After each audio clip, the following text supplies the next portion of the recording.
Assalamualaikum warahmatullahi wabarakatuh. Sahabat santri mengaji dimanapun Anda berada, bagaimana kabar kalian hari ini?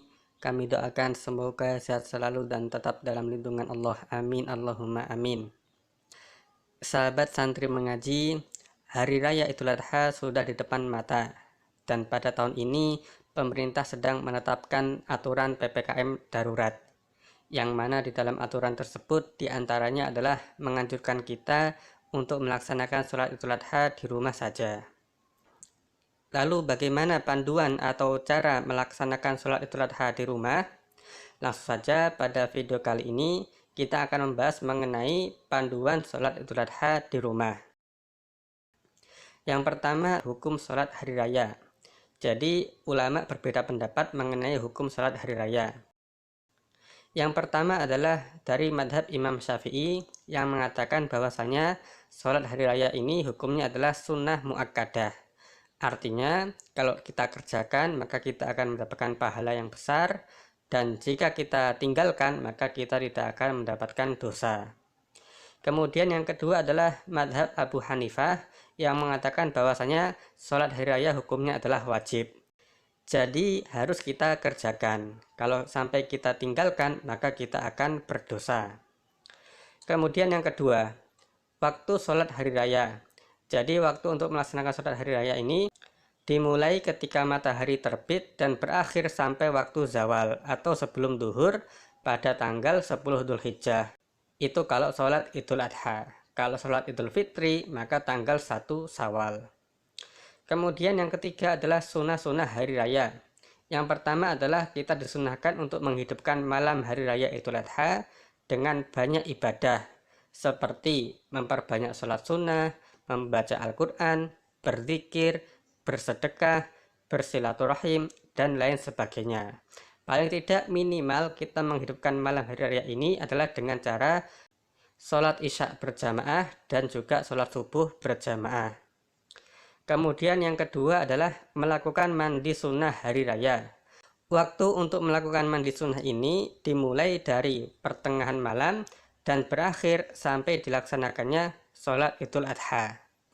Untuk tata cara mandinya adalah sama seperti mandi pada hari Jumat, atau sama juga seperti ketika kita mandi besar atau mandi junub.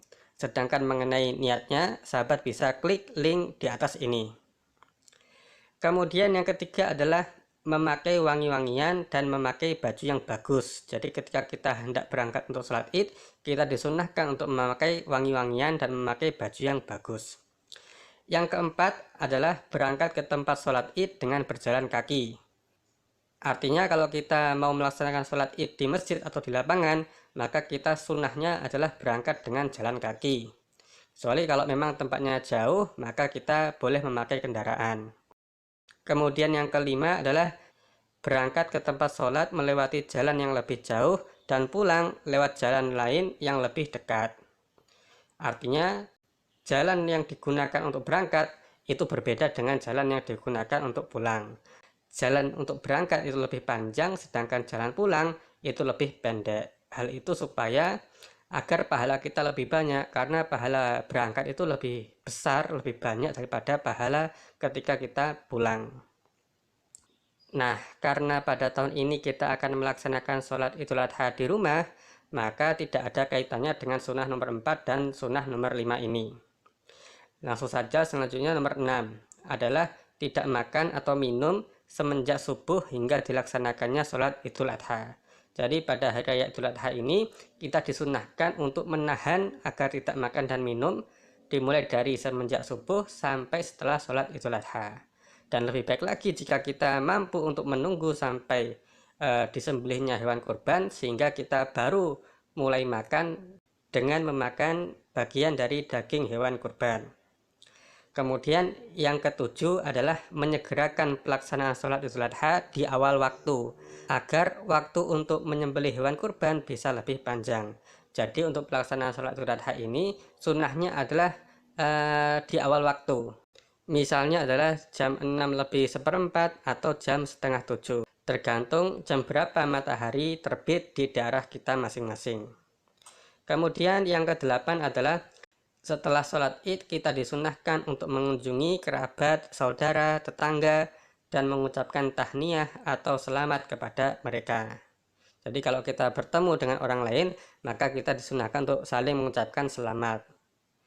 Misalnya taqabbalallahu minna wa minkum, atau minal aidin wal faizin, atau ucapan selamat yang lain. Kemudian nomor 4 adalah tata cara sholatnya. Jadi sholat Idul Adha ini dikerjakan sebanyak 2 rakaat dan tata caranya sama seperti mengerjakan sholat subuh. Hanya saja disunahkan untuk bertakbir 7 kali di rakaat pertama dan bertakbir 5 kali di rakaat kedua. Jika dikerjakan di rumah, maka boleh dilakukan secara berjamaah dengan seluruh anggota keluarga. Boleh juga dikerjakan sendirian. Kemudian untuk detail pelaksanaannya adalah sebagai berikut.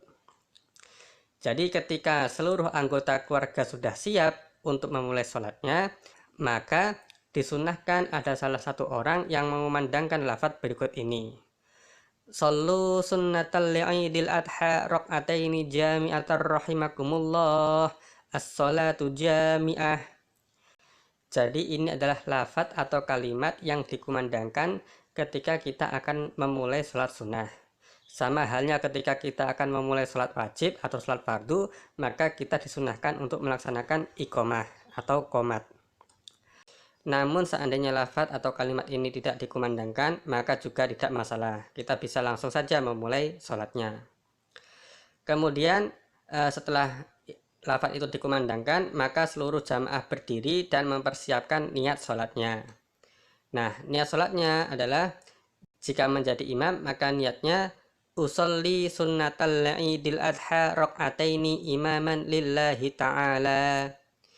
Dan yang kedua, jika menjadi makmum, maka niatnya adalah usolli sunnatal idil adha raq'ataini ma'muman lillahi ta'ala.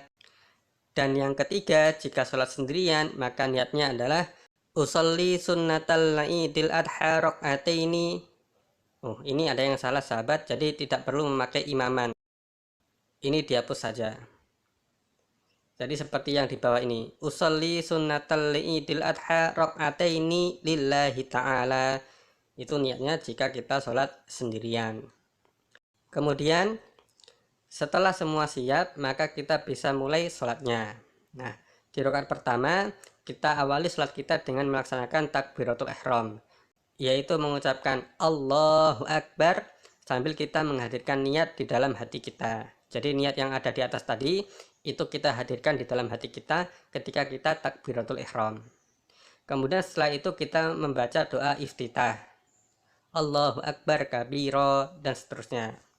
Namun doa iftitah ini hukumnya sunnah, jadi jika ditinggalkan maka tidak apa-apa. Kemudian setelah itu adalah kita takbir sebanyak 7 kali dengan bersuara keras Allahu Akbar dan mengangkat kedua tangan. Dan selanjutnya adalah membaca subhanallah walhamdulillah wala ilaha illallah wallahu akbar di setiap selesai takbir, tapi dengan suara yang lebih pelan atau yang lirih. Jadi contoh prakteknya Allahu Akbar, subhanallah walhamdulillah wala ilaha illallah wallahu akbar. Begitu seterusnya sampai sebanyak 7 kali. Kemudian setelah takbir 7 kali kita membaca surat Al-Fatihah. Setelah itu kita membaca surat pendek apa saja yang kita hafal dari Al-Quran. Setelah itu ruku, kemudian bangun dari ruku atau i'tidal. Kemudian setelah itu sujud yang pertama, kemudian duduk di antara dua sujud, dan kemudian sujud yang kedua. Selanjutnya kita bangun untuk menuju rakaat yang kedua sambil mengucapkan Allahu Akbar. Nah, setelah kita dalam posisi berdiri di rakaat yang kedua, kita membaca takbir sebanyak 5 kali dengan bersuara keras dan mengangkat kedua tangan. Lalu membaca subhanallah walhamdulillah wala ilaha illallah wallahu akbar setiap selesai takbir. Jadi sama seperti di rakaat yang pertama, hanya saja bedanya kalau di rakaat pertama itu 7 kali takbir, kalau di rakaat yang kedua adalah 5 kali takbir. Kemudian setelah itu kita membaca surat Al-Fatihah, lalu membaca surat pendek apa saja yang kita hafal, kemudian kita ruku, kemudian i'tidal, lalu sujud yang pertama, kemudian duduk di antara dua sujud, lalu sujud yang kedua, kemudian duduk tahiyat akhir, lalu kita membaca doa tahiyat akhir dan membaca sholawat, kemudian kita akhiri sholat kita dengan mengucapkan salam.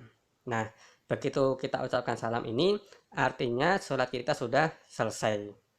Nah, jika sahabat ingin melihat lebih detail mengenai tata cara sholat Idul Adha, sahabat bisa klik link di atas ini. Selanjutnya, jika sholat Idul Adha di rumah ini dikerjakan secara berjamaah, maka setelah selesai melaksanakan sholat, kita disunahkan untuk mengumandangkan khutbah Idul Adha. Nah, mengenai tata cara dan contoh khutbahnya, sahabat bisa lihat dengan cara mengklik link video di atas ini. Kemudian, dan jika sholat Idul Adha ini dilaksanakan sendirian, maka kita tidak perlu ada khutbah. Jadi intinya khutbah ini itu hukumnya sunnah. Jika misalnya kita tidak melaksanakan khutbah, walaupun kita kerjakan sholatnya berjamaah, maka juga tidak apa-apa. Sholat kita tetap sah. Wallahu a'lam bishawab. Jadi demikian sahabat video singkat mengenai panduan melaksanakan sholat Idul Adha di rumah. Apabila sahabat ada pertanyaan atau yang lainnya, silahkan tuliskan di kolom komentar. Demikian, semoga bisa bermanfaat. Wallahul muwafiq ila aqwamit thoriq. Wassalamualaikum warahmatullahi wabarakatuh.